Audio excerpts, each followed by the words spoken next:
Change order is a change to an originally agreed upon contract. The original contract is an agreed upon estimate for the cost or worth of a construction project. An estimate is compiled costs of material and labor to build what we as contractors believe the owner wants based on what has been communicated to us. So the higher the quality of the communication, the more accurate that estimate is going to be, and the better and more robust than the original contract, which is going to reduce those potential change orders later in the project. This communication can be through emails, it can be through meetings, it can be through the drawings and the documents.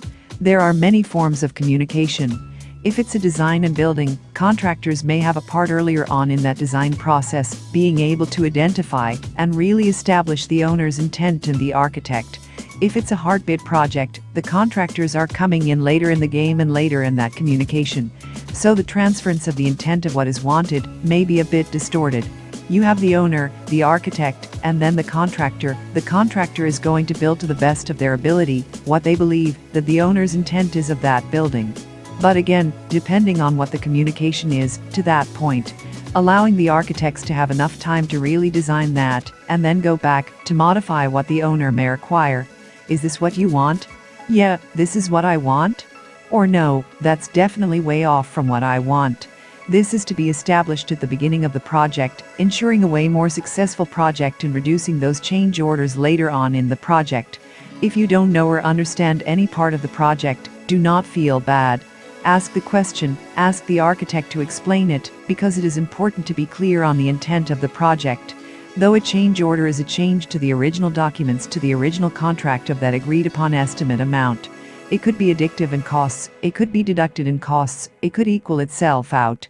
For example, you have some work that you're adding and some that are being taken away. It balances itself out and that is a zero change order.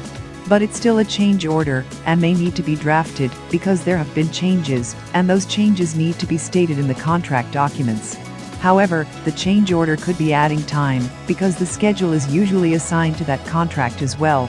If something happens where there's a weather change, time might have to be added to the end of that contract.